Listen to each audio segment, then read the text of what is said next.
आज हम jet stream के विभिन्न पक्षों पर चर्चा करेंगे।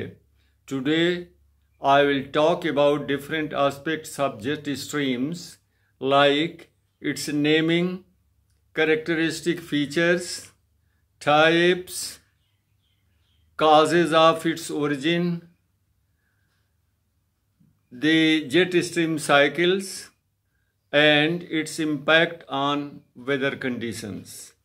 उदाहरण के लिए जेट स्ट्रीम का नामकरण, इसके प्रकार, इसके उत्पत्ति के कारक, इसकी विशेषताओं, इसके द्वारा प्रभावित होने वाले मौसमी दशाओं आदि विषयों पर चर्चा करेंगे।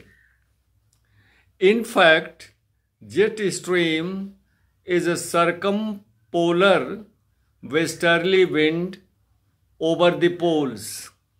वास्तव में जेट स्ट्रीम ध्रुवों के ऊपर पछुआ पवन प्रवाह का एक भंवर है, वर्ल है।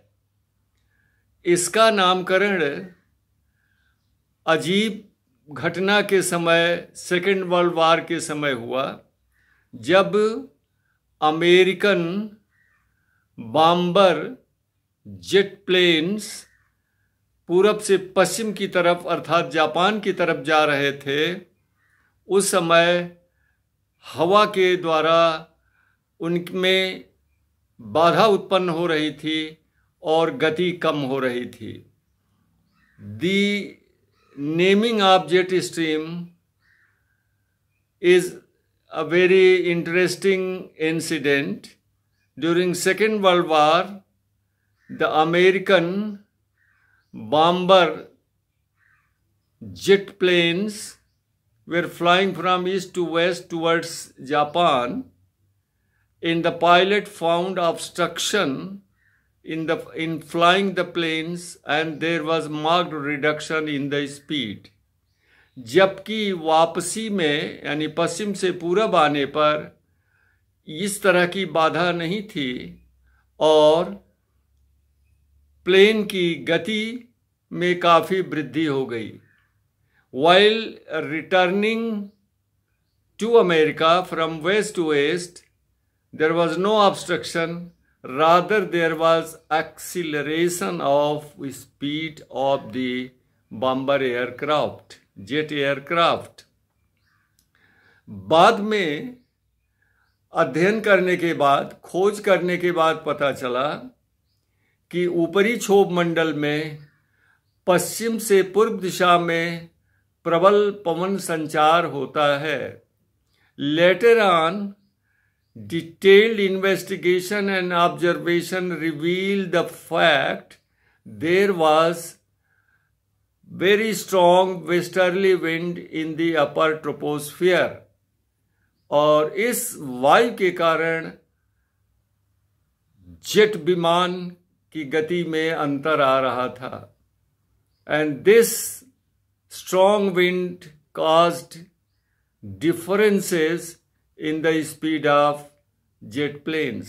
इसी के आधार पर इसका नामकरण जेट स्ट्रीम रखा गया। That's why the name of this upper tropospheric westerly wind was named jet stream। अब जेट स्ट्रीम जो होती है वो ध्रुवों के ऊपर प्रवाहित होती है 7.5 किलोमीटर से लेकर 14 किलोमीटर की ऊंचाई पर, और इसका भूमध्य रेखा की ओर विस्तार मौसम के अनुसार घटता बढ़ता रहता है। The jet stream blows at the height of 7.5 kilometers to 14 kilometers and there is fluctuation in its extent from from poles towards equator according to variations, changes in seasons। उदाहरण के लिए शीत ऋतु में जेट स्ट्रीम का अधिकतम विस्तार यानी 20 अंश उत्तरी अक्षांश तक हो जाता है। There is a maximum extent of jet stream from poles to the 20th degree north latitudes in the northern hemisphere. और ग्रीष्मकाल में इसका विस्तार उत्तर की ओर खिसक जाता है, कम हो जाता है. And the jet stream retreats northward during summer season. दूसरी बात है कि शीत ऋतु में जेट स्ट्रीम अत्यधिक प्रबल हो जाती है और इसकी वायु की गति ग्रीष्मकालीन गति से दुगनी हो जाती है. Secondly, the jet stream become very, very strong during winter season, and the wind speed becomes twice to that of summer season. और अब हम देखते हैं कि इस जेट स्ट्रीम की विड्थ क्या होती है.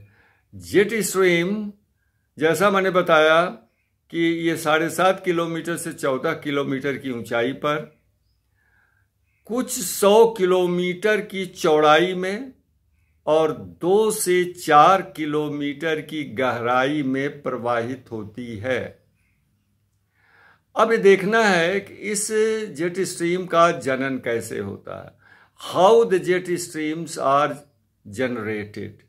There are 3 basic factors which are responsible for the genesis of jet stream.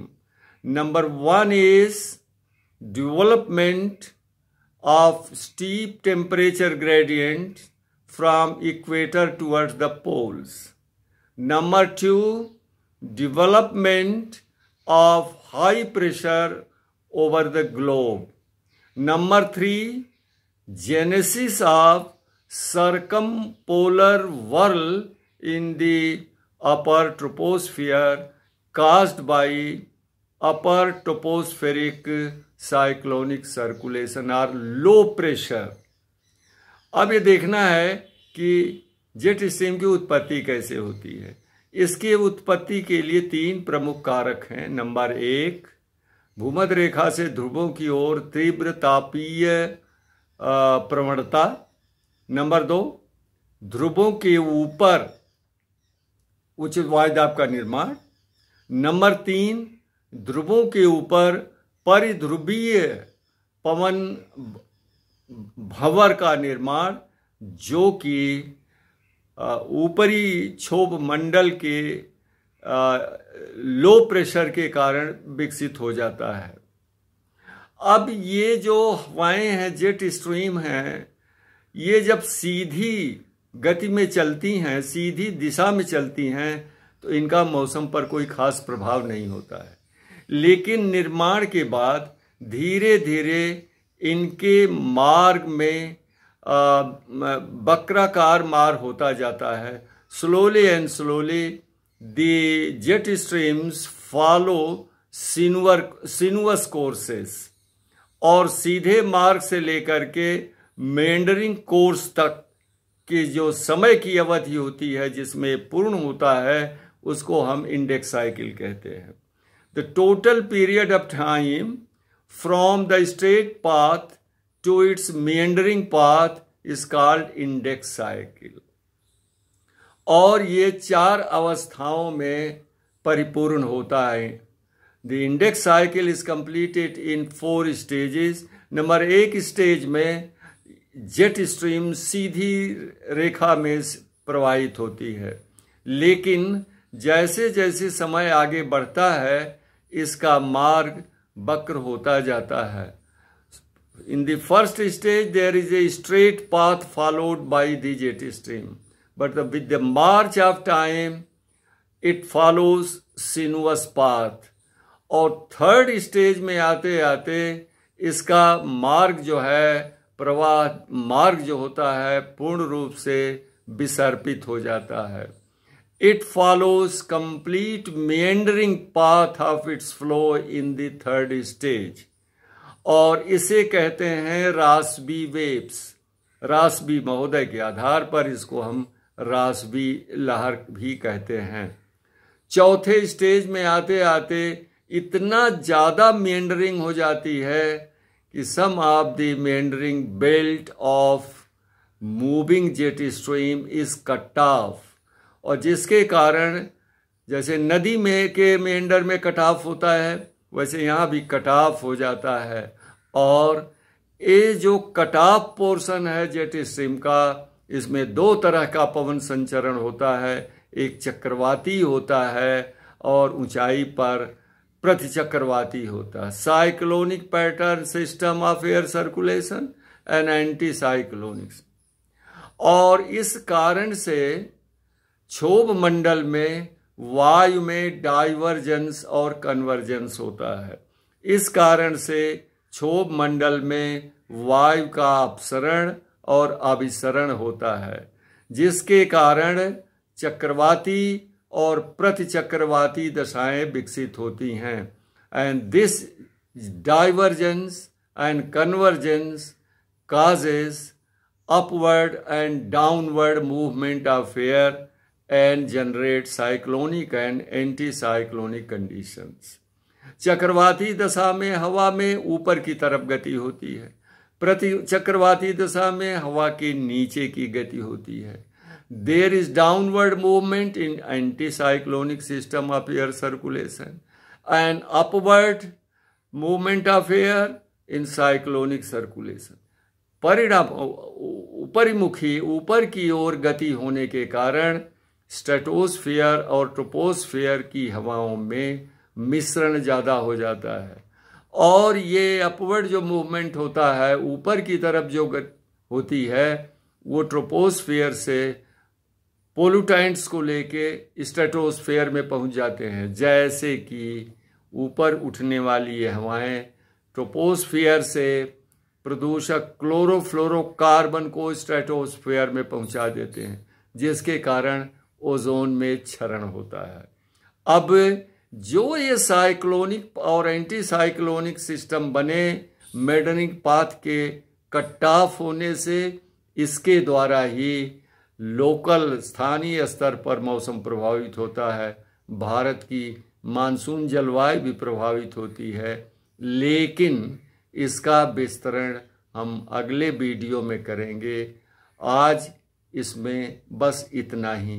ध्यानपूर्वक सुनने के लिए आपको धन्यवाद। Thank you very much for giving me patient hearing.